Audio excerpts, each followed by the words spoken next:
Hello, namaskaram, good morning, adab, assalamu alaikum. Ladies and gentlemen, welcome to News and Views. మౌనమే నీ భాష ఓ మూగ మనస. ఢిల్లీ నుండి కిరణ్ సార్ తిరిగి వచ్చాడు. అప్పటి నుంచి పలుకే బంగారమాయ.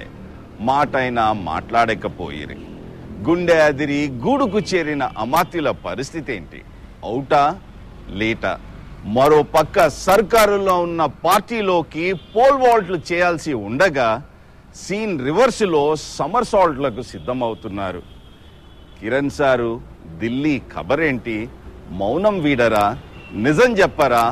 అందలం ఎక్కించిన పెద్ద ఆయననే టార్గెట్ చేయడంలోని మర్మమేంటి? Will discuss that in the debate. Just 2 minutes. Wednesday morning and here are the top 10 headlines. అవుటా లేటా ఇంకా తేలని కలంకిత మంత్రుల భవిత. పార్టీని వదలను, ఎమ్మెల్యేగా కూడా ఉండనన్నాను, న్యాయ పోరాటం చేస్తా, నిర్దోషిగా వస్తా, పుట్టినరోజు ధర్మాన అంతర్వాణి, పార్తూ రెడీ, నేడో రేపో రాజీనామా, పోర్ట్ఫోలియో పోరు, కీలక పదవుల కోసం నేతల ఆరాటం, పదవుల కోసం పడిగాపులు, పోతే పొండి వెళ్లేవారిని పట్టుకుంటామా బొత్స, భస్మాసుర హస్తమే, మంత్రుల బలిపై కాంగ్రెస్ లో ఆగ్రహం, కేబినెట్ కు కొత్త రూపు, 27న విస్తరణకు ఏర్పాట్లు, రంగం సిద్ధం చేస్తున్న ముఖ్యమంత్రి,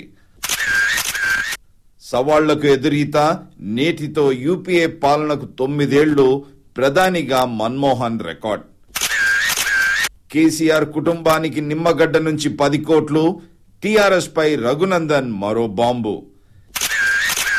తెరాస వెన్నులో వణుకు, వసూళ్లపై సిబిఐ రగులుతుంది చందాల దంద.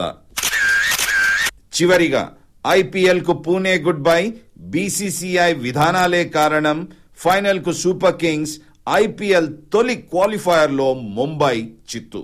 మహాసముద్రంలో ఆటుపోట్లు సర్వసాధారణమే, కానీ వాయుగుండం గండంగా మారితే అంతా అల్లకల్లోలమే. కల్లోల రాజకీయం.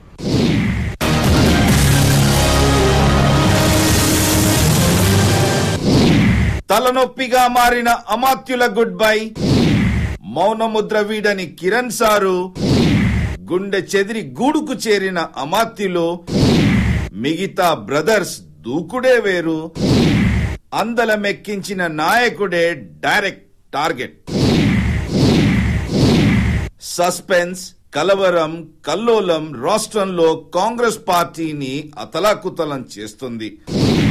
బలి చేశారంటూ ఇంటిబాట పట్టిన అమాత్యులు ఒకవైపు, హాత్ చోడో కార్ పకడో అంటూ లాంగ్ జంప్ కు సిద్ధమైన తెలంగాణ కాంగ్రెస్ బ్రదర్స్ మరోవైపు, అభియోగాల ఊబిలో కలవరపడుతున్న మంత్రివర్యులు, పార్టీని గాడిలో పెట్టలేకపోతున్న సేనాధిపతి సత్తిబాబు, మౌనమే నా భాష ఓ మూగ మనసా అంటూ నల్లారి వారి ధోరణి పార్టీ నాయకుల గుండెల్లో గుబులు రేపుతోంది.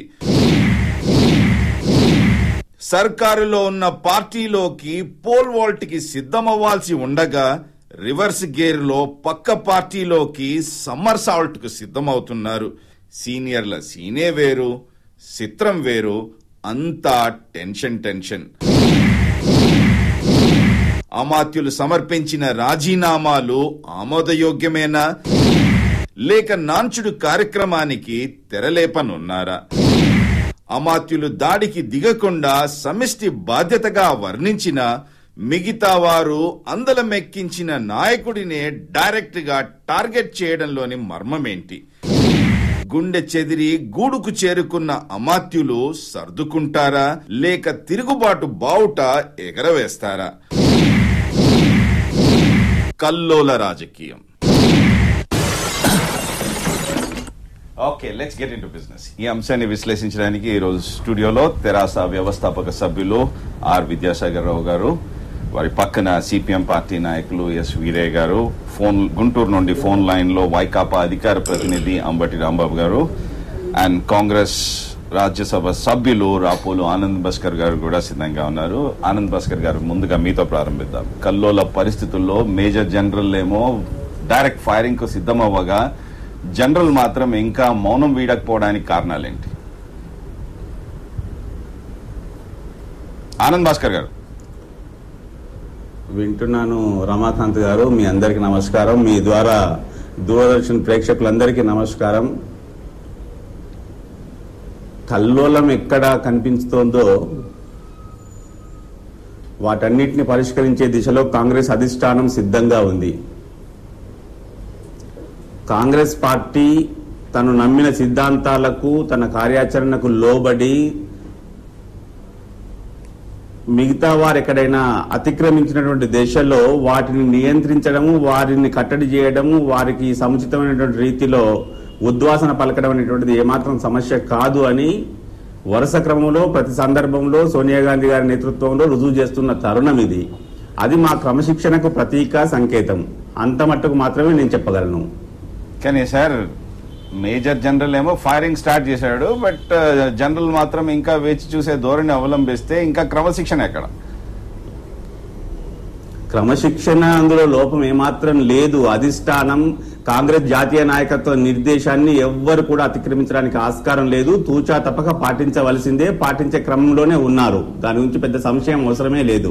ఒకటి ఆనంద్ భాస్కర్ గారు, నిన్న వాళ్ళు ఎంతో పెద్ద మనసుతో ఈ ఇరువురు మంత్రులు రాజీనామా చేస్తూ ఇదంతా సమిష్టి బాధ్యత అంటూ వాళ్ళు సరే ఇంటికి దారి పట్టారు. ఇంకో పక్క మిగతా నాయకులు డిజిటల్ సౌండ్ జోడించి పెద్ద ఆయననే టార్గెట్ చేయడాన్ని ఏ విధంగా అర్థం చేసుకోమంటారు? ఎవరిని వారు వ్యక్తిగతంగా వారికి ఒక సమస్య ఏర్పడిన దశలో సమిష్టి సావకాశాన్ని తీసుకోవడం అనేటువంటిది వ్యక్తి నైజం. దాంట్లో భాగంగా వారు స్పందించిన కావచ్చు. కానీ నాయకత్వం దృష్టిలో సమదృష్టి ఉంటుంది. ఆ సమయంలో ఎవరెవరికి ఏ రకమైన నిర్దేశం ఇవ్వాలనో వాటికి లోబడి ఆదేశాలు నాయకత్వం వైపు నుంచి వ్యక్తులకు అందుతాయి. దాన్ని అనుసరించవలసింది. మొత్తం సమస్యకు ఎవరు బాధ్యత వహించాలి? నా జీవోలకైనా గానీ, రాజీనామాలకైనా గానీ, రాద్ధాంతానికైనా గానీ ఎవరు బాధ్యత వహించాలి? బాధ్యత ప్రజానీకానికి పరిపూర్ణంగా అర్థమైంది. కానీ ఈనాడు ఈ క్షణాన బురద జల్లడమో లేకపోతే ఎత్తుగడకు వాడుకోవడమో అవసరం లేదు. భవిష్యత్ రాజకీయ జీవనానికి ఒక నిర్మాణాత్మకమైన సూచికగా మిగిలినటువంటి ఒక పరిణామాత్మక సందర్భం ఇది. దాన్ని దృష్టిలో పెట్టుకోవాలి.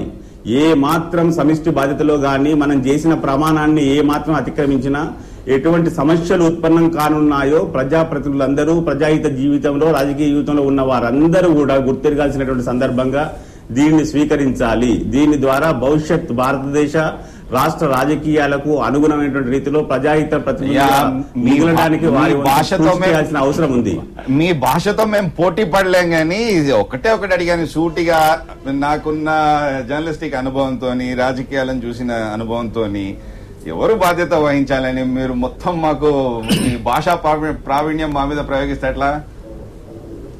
నా ఉద్దేశం అది కానే కాదు. నేను చెప్పే ధోరణి మాత్రమే తప్ప నేను ఇంకేమైనా ఇబ్బంది పెట్టే తత్వం నాకు కానే కాదు. మన్నించాలి.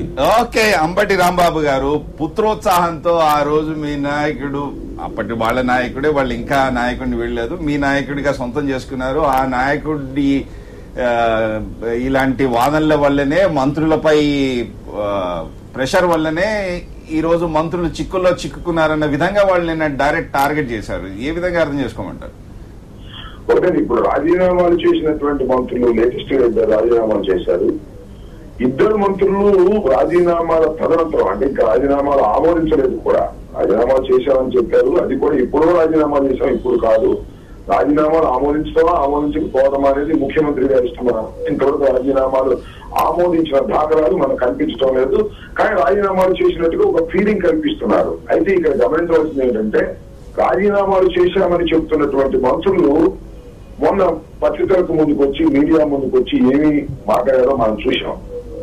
ఆ మాట్లాడినటువంటి మాటలు తీరు చూస్తున్నప్పుడు మనకు అర్థమవుతున్నది ఏమిటంటే, గతంలో కాంగ్రెస్ పార్టీ కావాలని ఒక కుట్ర చేసి జగన్మోహన్ రెడ్డి గారిని, రాజశేఖర రెడ్డి గారి కుటుంబాన్ని వేధించాలని ప్రయత్నం చేసింది అని చెప్పడానికి కావలసినటువంటి తార్కాణాలు ఒకటొకటిగా కనిపిస్తా ఉన్నాయి.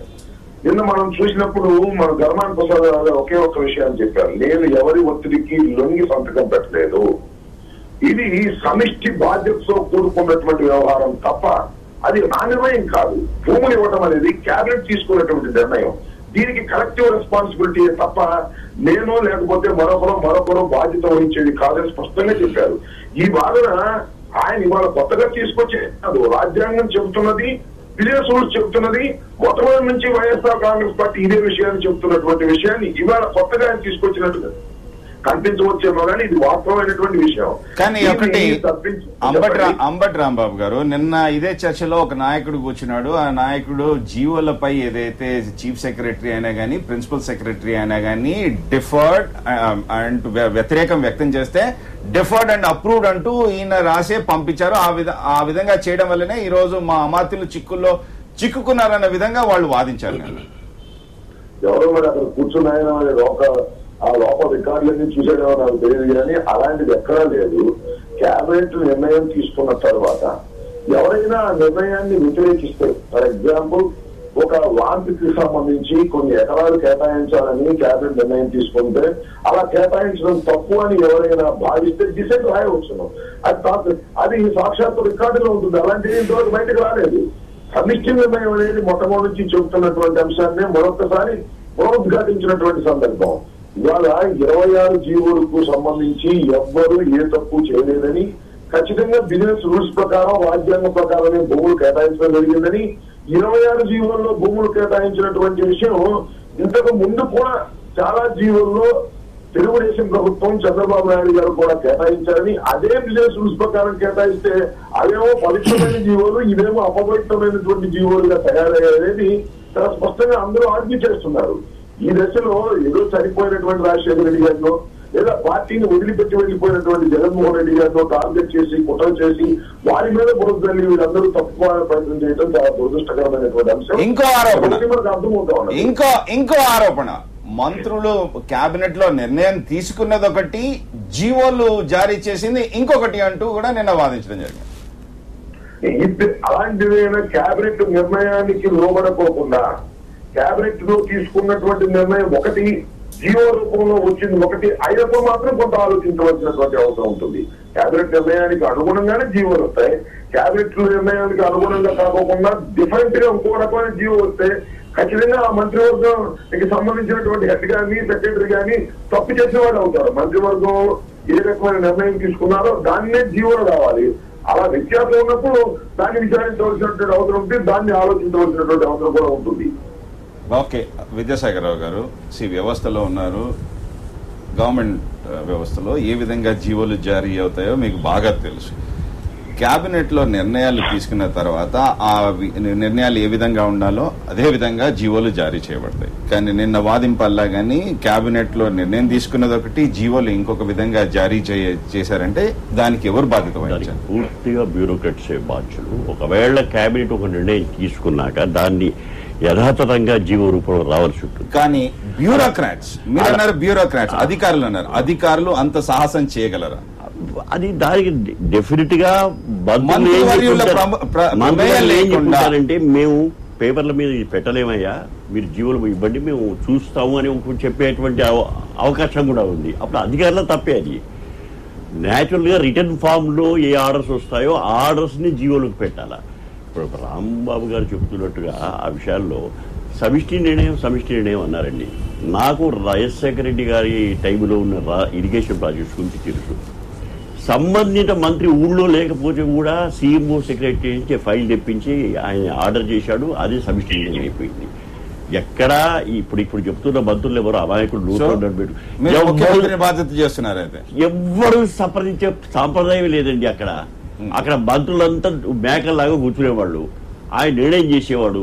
ఈ సమిష్టి నిర్ణయం అనేది కాంగ్రెస్ నాయకులు కొంతమంది పెద్ద ఆయన అందలం ఎక్కించిన నాయకుడిని టార్గెట్ చేయడం తప్పలేదు. అయితే తప్పలేదు. కానీ మరి వీళ్ళకి మీరు క్యాబినెట్ ఇప్పుడు కింది నుంచి ఫైల్ చేస్తే మేము క్యాబినెట్ పంపించాము, క్యాబినెట్ సీఎం గారు మమ్మల్ని చెప్పమన్నారు, మేము చేసామంటే మరి మీరు ఎందుకు మంత్రి పదవి మీరు కూర్చుండేది? దేనికోసం కూర్చున్నారు?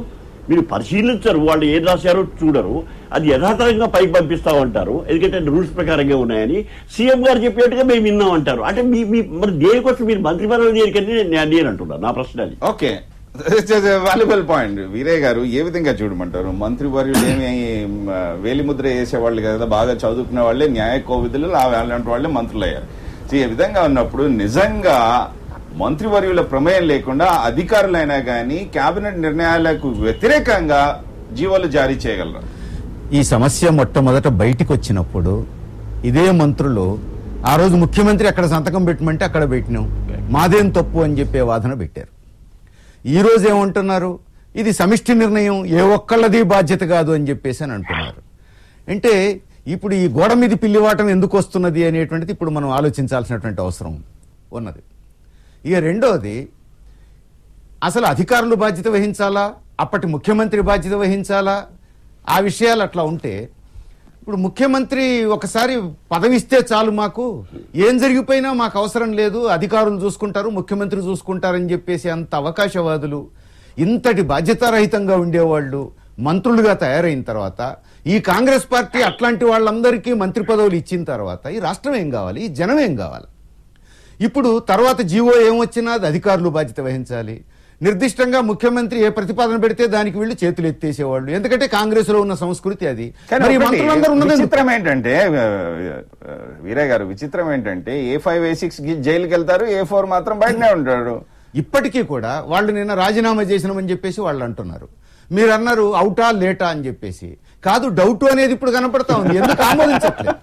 ఎందుకు ఆమోదించట్లేరు? వారు రాజీనామాని ఇప్పుడు కూడా ఆమోదించనటువంటి దుస్థితి కాంగ్రెస్ ముఖ్యమంత్రికి ఎందుకు వచ్చింది? కాదు, అధిష్టానం చెప్పింది ముఖ్యమంత్రే చేయట్లేడంటారా? అధిష్టానాన్ని కాదని నడుచుకునే ధైర్యం ముఖ్యమంత్రికి ఉందా? అధిష్టానం భిక్షతో వచ్చినటువంటి ముఖ్యమంత్రి కాకుండా పలుకే బంగారం అయిపోయింది. ఏం మాట్లాడట్లేరు. కారణం ఏమిటి? ఇది అధిష్టానం ఇచ్చినటువంటి డైరెక్షన్ కాకుండా ముఖ్యమంత్రి స్వతంత్రంగా ఇట్లా వ్యవహరించగలిగే ధైర్యం ఈయనకు ఉందా? అట్లాంటి ఆ ధైర్యమే వస్తే ఒక్కరోజు ఆయన ముఖ్యమంత్రిగా కొనసాగలుగుతాడా? కాంగ్రెస్ పార్టీ తేల్చుకోవాల్సినటువంటి విషయం ఇది. ఈ రాష్ట్రం పట్ల, ఈ జనం పట్ల ఏమాత్రం బాధ్యత లేదు. అందినంతా పుచ్చుకున్నారు, అవకాశం వచ్చినప్పుడు దండుకున్నారు. ఇప్పుడు సమస్యలు వస్తున్నప్పుడు రక్షించుకోవడం ఎట్లా అనేటువంటిదే తప్ప, తమను తాను కాపాడుకోవడం ఎట్లా అనేదే తప్ప, ఈ రాష్ట్రం, ఈ జనం, ఈ సంపద, ఈ ప్రజలకు. రాపోల ఆనంద్ భాస్కర్ గారు, సీరియస్ అలిగేషన్స్.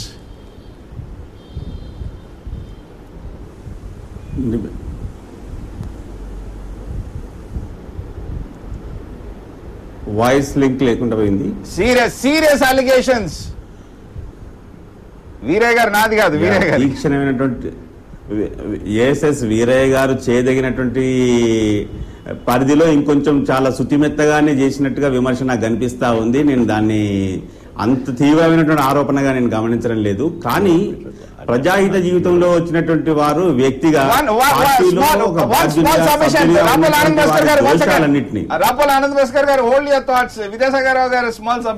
అది కాదు, ఇంత మాట్లాడితే అది సీరియస్ గా మీకు అనిపించట్లేదంటే ఇంకా ఏది సీరియస్ అవుతుందో నాకు అర్థం కావట్లేదు.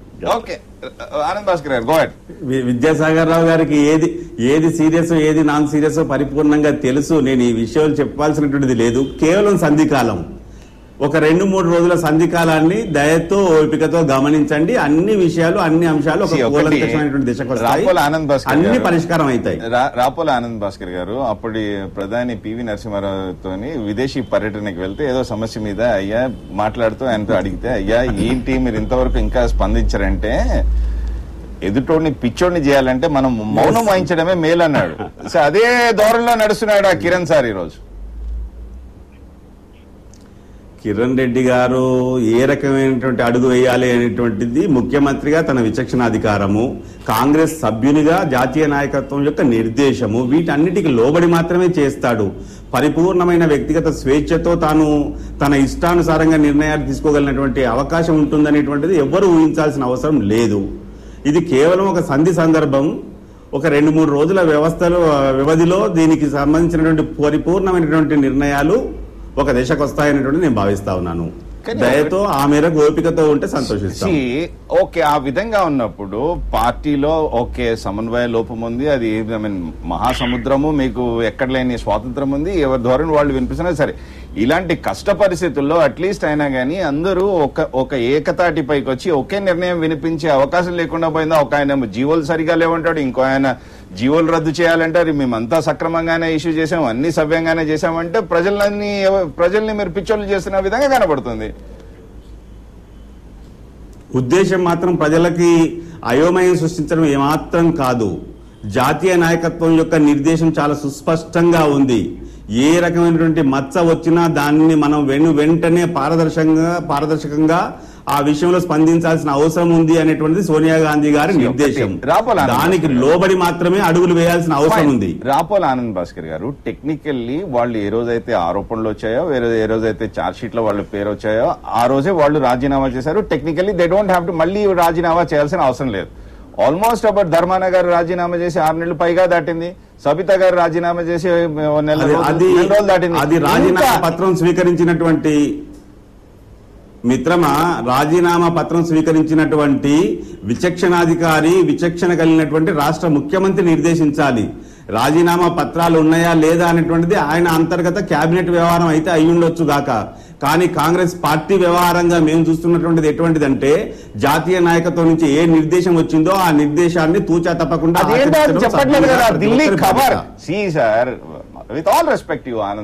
అందుకోసమే 2-3 రోజుల వ్యవధి అడుగుతున్నాం. ఢిల్లీ ఖబర్ అయినను పోయి రావాలి హస్తిన కంటే ఢిల్లీ వెళ్ళాడు, తిరిగి వచ్చాడు. అప్పటి నుంచి మౌనమే నీ భాష ఓమోగ మనస అంటూ ఉంటే చర్చ జరిగింది. పర్యవసానాలు, ముందున్నటువంటి అంశాలలోని లోటుపాట్లు వీటన్నిటిని కూడా సమీక్షించడం జరిగింది. వాటన్నిటిని అవగాహనలోకి తీసుకున్న తర్వాత నాయకత్వం నుంచి ఒక నిర్దేశం అందింది. వాటన్నిటిని మేము బయటికి వెల్లడించాల్సిన అవసరం లేదు. ఫలితం ఏ రకంగా ఉంటుంది అంటే ప్రజాహితంగా ఉంటుంది. వ్యక్తి తనను తాను నిర్ధారించుకోవడం కోసం, తనను తాను రుజువు చేసుకోవడం కోసం ఆస్కారం ఇచ్చేటువంటి రీతిలో ఉంటుంది. తప్పుగా ఎంపిక జరిగినటువంటి దేశంలో తప్పనిసరిగా శిక్ష అనుభవించవలసిందే. అది జాతీయ స్థాయిలో మేము 2 కేంద్ర మంత్రుల విషయంలో చూపించడం కూడా జరిగింది. అదే ధోరణి ప్రతి చోట కూడా ఉంటుంది అనేది మనం చేస్తా ఉన్నాం కదా. సేనాధిపతి కూడా శిక్ష అనుభవించాల్సిందే, పోతే పొండి అన్నట్టు అన్నారు కదా. అదే జనరల్ ఆ మాట అంటే దానికి విలువ అంటూ ఉంటుంది కదా. ఆయన మౌనం ఎందుకు వీడట్లేదు? పర్వాలేదు, 2-3 రోజుల వ్యవధిలో అన్ని కొలిక్కి వస్తాయని చెప్తా ఉన్నాను. ఓకే, అంబటి రాంబాబు గారు ఏ విధంగా చూడమంటారు రాపోలు ఆనంద్ భాస్కర్ గారి వాదన?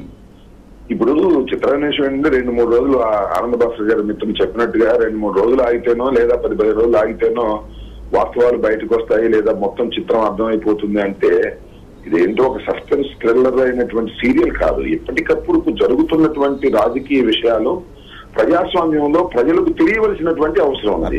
తెలియకోకుండా ఒక సస్పెన్సింగ్ గా ఒక సీరియల్ నడుస్తున్నట్టుగా రావడం చాలా దురదృష్టకరమైనటువంటి రాజకీయ పరిణామాలు. పైగా ఇది పెద్ద సీరియస్ అంశాలు కావాలని అనుకోవడం కూడా చాలా ప్రమాదకరమైనటువంటి విషయం. ఇవాళ సీరియస్ అంశాలు కాకుండా ఎలా ఉంటాయి? కేవలం 146 సీట్లు మాత్రమే కలిగినటువంటి కాంగ్రెస్ పార్టీ బొటాబొటీలుగా ఉన్న ఒక శాసనసభ తక్కువగా ఉండి అధికారం చేస్తున్నటువంటి రాజకీయ పార్టీలో కల్లోలం వచ్చిందంటే ఆ రాజకీయ పార్టీ అధికారంలో కొనసాగటవచ్చునా కొనసాగకూడదా అనేటువంటి ఒక పెద్ద ప్రశ్న కూడా ఇవాళ వేలాడుతున్నటువంటి సందర్భం.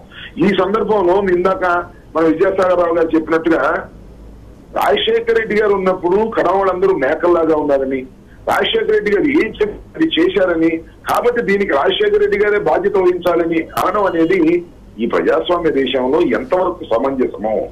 ఆ వాదన సరైనదేనా? పైగా రాజశేఖర రెడ్డి గారు బ్రతికున్నప్పుడైతే ఏమండి ఇది నిజమా కాదా అని మనం ప్రశ్నించవచ్చు. రాజశేఖర రెడ్డి గారు చనిపోయిన తర్వాత వీరందరూ కూడా చనిపోయిన రాజశేఖర రెడ్డి గారు ఎక్కడ సంతకం పెట్టమంటే అక్కడ సంతకం పెట్టామని ఒక ప్రజాస్వామ్య దేశంలో శాసనసభ్యులుగా గెలిచి మంత్రివర్గ సభ్యులుగా ఉన్న వాళ్ళు ఇవాళ అంటుంటే ఆ వాదనని మనం సమర్థించటమో లేదా ఆ వాదనని అపోజ్ చేయటమో ఎంతవరకు సమంజసం అవుతుంది ఈ ప్రజాస్వామ్య దేశంలో? అది పూర్తి అవాస్తవమైనటువంటిది, రాజ్యాంగ విరుద్ధమైనటువంటి ఆ వాదనని వాళ్ళ బలపరచడం అనేది చాలా దురదృష్టకరమైనటువంటి విషయం.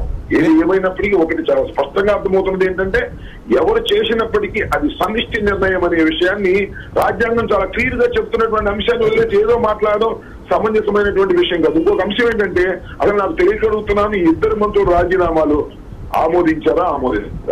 కోల్డ్ స్టోరేజ్ లో ఎందుకు పెడుతున్నారు? ఇంకా ఎందుకు కాలయాపన చేస్తున్నారు? దీనికి సమాధానం చెప్పుకోకుండా 4 రోజులు లాగండి, 5 రోజులు లాగండి, మీకు సస్పెన్స్ అంతా వీడిపోతుంది అనడం సమంజసమా? 6 నెలల క్రితం రాజీనామా చేసిన ఆయన రాజీనామా ఆమోదించారో లేదో అర్థం కాదు. అది ముఖ్యమంత్రి గారి దగ్గరే ఉంటుంది. సబితా ఇంద్రారెడ్డి గారి రాజీనామా కూడా ముఖ్యమంత్రి గారి దగ్గరే ఉంటుంది, గవర్నర్ కు చేరదు. ఏమిటి అన్ని కూడా ఈ సస్పెన్స్ థ్రిల్లర్స్ గా ఉండకూడదు. ప్రజాస్వామ్య దేశంలో ఎప్పటికప్పుడు ప్రజలకు సమాచారం అందించేటటువంటి నైతికత కలిగినటువంటి ప్రభుత్వంగా వ్యవహరించాలి. అంబటి రాంబాబు గారు మీ మనసు ఏం చెప్తుంది? ఎందుకు ఈ విధంగా కాలయాపన చేస్తున్నారు?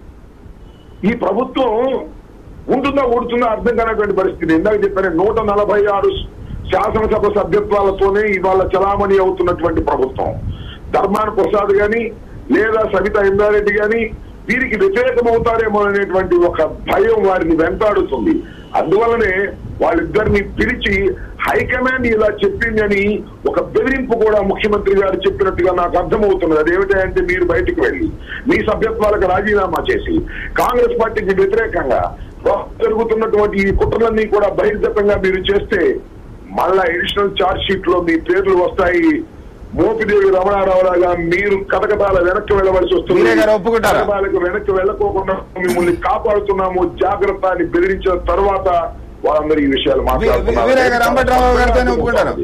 ఈ రకంగా బ్లాక్మెయిల్ రాజకీయాలు, బెదిరింపు రాజకీయాలు, సిబిఐ బెదిరించి కేసులు పెట్టించి ఈ రాష్ట్రాన్ని కాంగ్రెస్ పార్టీ నడుపుకోవాలని ప్రయత్నం చేయడం చాలా దురదృష్టకరమైనటువంటి ప్రజాస్వామ్యంలో చాలా దురదృష్టకరమైనటువంటి సంఘటన, చరిత్రహీనమైనటువంటి సంఘటనగా మిగిలిపోబోతుందని కూడా నేను చెప్పదలుచుకున్నాను. ఓకే, విద్యాసాగర్ గారు వన్స్ అగైన్ వీరయ్య గారు ఒప్పుకుంటారా అంబటి రాంబాబు గారి? ఈ రోజు కాంగ్రెస్ చరిత్ర చూస్తే అనేక అనుమానాలకు అవకాశం ఉంది. మనం ఇప్పుడు జరుగుతున్న పరిణామం చూసినా కాంగ్రెస్ మంత్రుల నుంచి, కాంగ్రెస్ ఎమ్మెల్యేల నుంచి ఎవరు వైఎస్ఆర్ కాంగ్రెస్ లకు పోతారో, ఎవరు టీఆర్ఎస్ లకు పోతారో అనేటువంటి పద్ధతుల్లో ప్రతిరోజు ఒడిదుడుకులకు గురవుతున్నటువంటి కాంగ్రెస్ పార్టీ ఇది.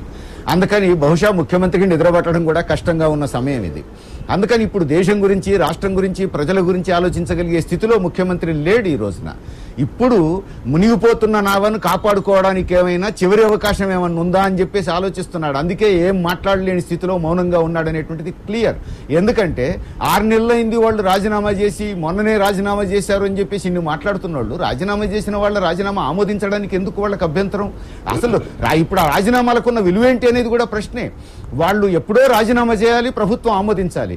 ఇంతకాలం గడిచింది అని అంటే ఇప్పుడు బర్తరఫ్ చేయాల్సినటువంటి సమయం. ప్రభుత్వానికి ఏమాత్రం చిత్తశుద్ధి ఉన్నా బర్తరఫ్ చేయాలి. ఈ ఇద్దరినే కాదు, ఇంకా 4 ఉన్నారు. కన్నా ఉన్నాడు, పొన్న ఉన్నారు, గీత ఉన్నారు, పార్థసారథి ఉన్నారు. అందుకని వీళ్ళందరినీ బర్తరఫ్ చేస్తే తప్ప కాంగ్రెస్ పార్టీకి చిత్తశుద్ధి ఉన్నట్టు మనం ఇవాళ అంగీకరించలేము. ఇంతకాలం గడిచిన తర్వాత రాజీనామాకు విలువే ఉందండి. ఇప్పుడు వాళ్ళు ఇంత చేసిన తర్వాత ఆ మాత్రం రాజీనామా చేస్తే దాన్ని కూడా ఆమోదించలేని స్థితిలో ముఖ్యమంత్రి ఎందుకున్నాడు అని అంటే, ప్రభుత్వం ఈ రోజు ఉంటుందా లేదా, బతికి బట్టగడుతుందా లేదా అనేటువంటి సమస్య ముందుకొచ్చింది. అందుకని ఏమైనా ఈ రోజు కాంగ్రెస్ ప్రభుత్వం బతుకుతోంది ఏ మాత్రమైనా అని అంటే, ఆ దాంట్లో కూడా ప్రతిపక్షం బలహీనత లేకుండా ఆ మాత్రం ప్రభుత్వం నడిచే పరిస్థితి లేదు. అందుకని ఎప్పుడు ఏమవుతుందో తెలియనటువంటి స్థితిలో వాళ్ళని వాళ్ళు రక్షించుకోవడం ఎట్లా అనే స్థితే తప్ప రాష్ట్రం గురించి, ప్రజల గురించి కాంగ్రెస్ ఆలోచించడం మానేసింది. మీరు ఎలా చూస్తున్నారు కాలయాపన? రాంబాబు గారు ఒక మాట అన్నారు, నేను యథార్థ స్థితి గురించి చెప్పాను. గతించిన ముఖ్యమంత్రి గారు నియంతలాగా వ్యవహరించరా లేదా ఆయన జవాబు చెప్పుకోలేని స్థితి. కానీ ఆ రోజు మేము గవర్నమెంట్ లో కూడా ఉన్నాం, టీఆర్ఎస్ తరఫున ఉన్నప్పుడు కూడా చూసాము, ఆయన ఎవరిని పట్టించుకునేవాడు కాదండి. ఫైలు మంత్రి ఒకవేళ సంతకం చేయటం లేదు, ఆలస్యం చేస్తున్నాడంటే డైరెక్ట్ గా వాళ్ళకి సెక్రటరియట్ నుంచి ఫైల్ తెప్పించుకుని తను సంతకం చేశాడు. చేసి ఈ మంత్రికి తెలియకుండా ఆ నిర్ణయం జరిగితే వీళ్ళు కూడా ఎవరు ఇక్కడ ఉన్న మంత్రులు ఎవ్వరు కూడా బయటికి పోయిన వాళ్ళు సాహసించిన వాళ్ళు కాదండి. ఆ రోజు అంచేతే చెప్తారు వారు మంచి కోసం అదే అన్ని మంచి అయినాయి. ఆయన చేసిన నిర్ణయాలు 26 జీవోలైనా ఏమైనా, ఈ వీడు మాత్రం మేకలు అన్ని చాలా చాలా సాత్వికంగా చెప్పాను. కానీ నిజంగా వాడు మంత్రులుగా ఉన్నారని చెప్పుకోవడానికి సిగ్గుటేకని అనిపిస్తుంది. ఇదొకటి. రెండవది, ఆంధ్రప్రదేశ్ ఇంకొక 2 రోజుల్లో కాస్త వెయిట్ చేయండి అన్నారు. మీరు ఇట్లాంటి మీ కాంగ్రెస్ పాలన వాళ్ళు అయితే 2 రోజులు, నెల అంటే నెల కాదు, వారం అంటే వారం కాదు, 2 రోజులు అంటే 2 కాదు. అది వారు 2 రోజులు కాంగ్రెస్ వాళ్ళు అంటే అది మీరు ఎంత ఆ కాల పరిమితి వాళ్ళు పెట్టడం అనేది అది మనం చేసుకోవాల్సిన విషయం. ఆనంద్ భాస్కర్ గారు, I'm glad that you accept కల్లోల పరిస్థితులు అంటూనే ఒప్పుకున్నారు. సి బేసికల్లీ సర్కార్లో ఉన్న పార్టీలోకి పోల్ వాల్స్ కావాలి అసలు, కానీ ఇట్ సైడ్ సమ్మర్ సాల్ట్ కి సిద్ధమవుతుందని ఏ విధంగా అర్థం చేసుకోమంటారు? కాంగ్రెస్ కు సొంత బలం ఉందా లేదా అనేటువంటిది మరోసారి రుజువు చేసుకోవడానికి జూన్ 10 నుంచి శాసనసభ వేదికగా మీకు కనిపించబోతోంది. అంత మాత్రమే కాకుండా అంకెల గారడీతోనో లేక ఇతర అవసరాలతోనో అవకాశాలతోనో ప్రభుత్వాన్ని కొనసాగించే లక్షణం కాంగ్రెస్ పార్టీకి లేదు. నిర్దేశించుకున్న కార్యక్రమాలకు లోబడి ఆ మేరకే కార్యాచరణ ఉండాలి అనేటువంటిది సోనియా గాంధీ గారి నుంచి మొదలుకుంటే జాతీయ నాయకత్వం స్పష్టమైన నిర్దేశం ఇస్తా ఉంది. ఈ దశలో 2004 నుంచి జరిగినటువంటి వ్యవహారాల్లో 2004 నుంచి వచ్చినటువంటి అనేక వివాదాస్పద నిర్ణయాలలో దానికి అంటుకున్నటువంటి కుంభకోణాలలో వీటన్నిటిని కూడా అందరూ ప్రజానీకం చాలా సమగ్రమైన దృష్టితో చూస్తున్న దశ కాబట్టి ఆనంద్ భాస్కర్ గారు రాజ్యాంగబద్ధమైన ప్రమాణం స్వీకరించిన ప్రతి వ్యక్తి రమాకాంత్ గారు ఆనంద్ భాస్కర్ గారు వన్ సెకండ్ అశ్విని గారి మాటకైనా గానీ బన్సల్ మాటకైనా వచ్చినా గానీ కేవలం ఆరోపణలే. వాళ్ళు ఇంకా చార్జ్ షీట్ లో కాలేదు, సిబిఐ రిపోర్ట్ లో లేరు. ఆ ఆరోపణలు ఉండడం వల్లనే వాళ్ళని నేను ఆ మాట చెప్తా ఉన్నాను, పక్కకు పెట్టారే. మరి ఇక్కడ కాలయాపన ఎందుకంటూ అందరూ అడుగుతున్నారు. అలాంటి కాలయాపన చెప్తా ఉన్నాను. దయచేసి రమాకాంత్ గారు, అశ్విని కుమార్ గారిది కేవలం 40 రోజుల వ్యవహారం, పవన్ బన్సల్ గారిది కేవలం 10 రోజుల వ్యవహారం. కానీ ఇది అనుకోకుండా 2004 నుంచి నాటుకొని ఉన్నటువంటి వ్యవహారాల్లో భాగంగా వచ్చిన విమర్శలు కాబట్టి ఆ వివాదాలతో పాటుగా వాళ్ళను వారు రక్షించుకోవడానికి వారి ప్రతిపాదనలు వారి వాదనలు నాయకత్వం ముందు పెట్టడానికి ఆస్కారం కలిగింది కాబట్టి కొంత జాప్యం జరుగుతా ఉంది. అంతే తప్ప నిర్ణయాల విషయంలో మార్గనిర్దేశం చాలా సుస్పష్టం. ఆనంద్ భాస్కర్ గారు వ్యక్తిగా రాజ్యాంగబద్ధమైన ప్రమాణాన్ని, రమాకాంత్ గారు ఒక్క నిమిషం, వ్యక్తిగా రాజ్యాంగబద్ధమైన ప్రమాణం స్వీకరించిన వ్యక్తి తప్పనిసరిగా దానికి లోబడి పార్టీ మార్గదర్శకానికి లోబడి వ్యవహరించాల్సిన అవసరం ఉంది అనేటువంటిది నిర్దేశం ఉంది. ఎవరైనా ఆచరించవలసింది. ఆనంద్ భాస్కర్ గారు ఇలాంటి జాప్యం వల్లనే 3 ఎంపీలు అటు దూకడానికి సిద్ధమయ్యారు. అంతేకాకుండా పార్టీలో ఎంతో మంది, అది వేరు. ఆ రాజకీయానికి దీనికి అన్నింటికి ఒకే నిర్ణయాల గురించి రమాకాంత్ గారు. ఆనంద్ భాస్కర్ గారు నిర్ణయాలు సరైన సమయంలో తీసుకోకపోవడం వల్లనే విద్యాసాగర్ గారు ఒప్పుకుంటారా లేదా? రమాకాంత్ గారు ఒక్క మాట, మనం అన్ని అంశాలని ఒకే చోట మనం కలగాపలగం చేయగలిగినటువంటి సందర్భం అవసరం.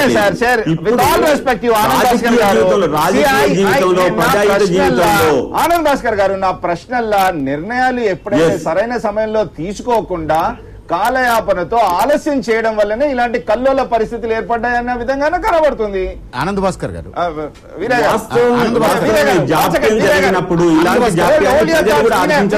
మేము ఒప్పుకుంటూనే ఉన్నాము. ఆనంద్ భాస్కర్ గారు అసలు ఇప్పుడు మాటలో చెప్పాలంటే రాజీనామాలకు మంత్రుల బర్తరఫ్ కూడా విలువ లేదు.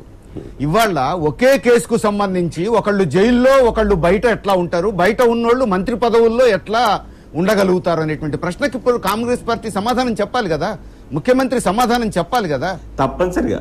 తప్పనిసరిగా వీరయ్య గారు, మేము సమాధానం నుంచి పారిపోయేటువంటి అవసరం ఏమీ లేదు.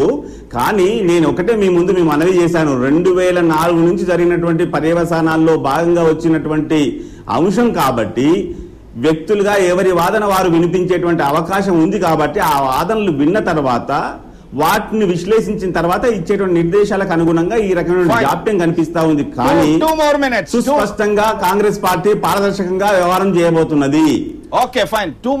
ప్రజాహిత జీవితంలో అందరూ విస్పష్టంగా రావాల్సిన అవసరం ఉంది కాంగ్రెస్ పార్టీ జాతీయ నాయకత్వం ఆదేశం. విద్యాసాగర్ రావు గారు, ఇలాంటి నిర్ణయాల వల్లనే ఎన్నో సమస్యలు ఎదురవుతున్నాయి. ఆ నిర్ణయాలు ఏదో సరైన సమయంలో తీసుకుంటే ఇలాంటి కష్టాలు ఉండే కదా, ఆ విధంగా కష్టాలు గట్టెక్కాలంటే కాంగ్రెస్ పార్టీ ఏం చేయాలి? కాంగ్రెస్ పార్టీ ఇప్పుడు ఏం చేసినా లేటేనండి. ఆల్రెడీ సర్వేస్ వస్తూనే ఉన్నాయి. వాళ్ళ పతనావస్థకు చేరారు. ఇక పతనం అయ్యే దాన్ని వెనక్కి పోయే పరిస్థితి లేదు. ఇప్పుడు ఇంకా ఫర్దర్ పతనంగా కూడా చూసుకోవడం మంచిది. ఓకే, అంబటి రాంబాబు గారు ఇప్పటి ఇలాంటి పరిస్థితుల్లో కాలయాపన చేయకుండా నిర్ణయాలు సరైన సమయంలో తీసుకోవాలంటే ఏం చేయాలి? కాంగ్రెస్ పార్టీ ఏమి చేయాలన్నా కూడా ఇప్పుడు ముందు నుయ్య వెనుక గొయ్య చందంగా ఉండదు. కారణం ఏంటంటే కాంగ్రెస్ పార్టీ రాజశేఖర రెడ్డి గారి కొడుకుని ఇబ్బంది పెట్టడం కోసం, రాజశేఖర రెడ్డి గారి కుటుంబాన్ని వేధించడం కోసం ఒక కుట్ర పన్నింది. ఆ కుట్ర అమలులో చివరికి కాంగ్రెస్ పార్టీనే ఆ కుట్ర అమలులో గొయ్యిలో పడే పరిస్థితి వచ్చింది. కాబట్టి వాళ్ళ కాంగ్రెస్ పార్టీ చేయగలిగింది ఏమీ లేదు. అధికారం తక్షణం కోల్పోవడం తప్ప, ఇప్పుడు ఎన్నికలు పెడితే అప్పుడు కోల్పోవడం తప్ప కాంగ్రెస్ పార్టీ తప్ప కాంగ్రెస్ పార్టీ కొత్తగా సాధించగలిగింది ఏమీ లేదు. రాష్ట్రంలో కాంగ్రెస్ పార్టీ మళ్ళా అధికారంలోకి వచ్చడం అనేటువంటిది కళ. అందుకని ఎన్ని రోజులు ఉండగలిగితే అన్ని రోజులు దీపం ఉన్నప్పుడే ఇల్లు చక్కదిద్దుకుందాం అన్నట్టు అధికారంలో కొనసాగడం ఎట్లా అనే చిక్కుల్లో అట్లాంటి ఆలోచనలోనే ఈ రోజు ముఖ్యమంత్రి గాని మంత్రివర్గం గాని ఉన్నారు. ఓకే, ఆనంద్ భాస్కర్ గారు ఫైనల్ కామెంట్స్.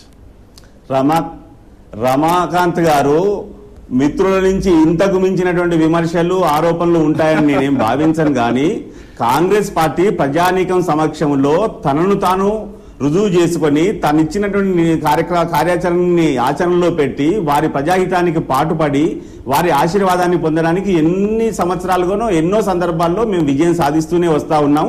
మాకు తెలుసు మమ్మల్ని మేము కట్టడి చేసుకోవడం, మమ్మల్ని మేము పారదర్శకంగా రుజువు చేసుకోవడం, ఆ రీతిలో ప్రజానీకం ఆశీర్వాదం మా వెంట ఉంటుంది. ఏ మేరకు మేము కష్టపడాలి, ఏం చేయాలనేటువంటి అన్ని అంశాలు కూడా మా పరిధిలో ఉన్నాయి.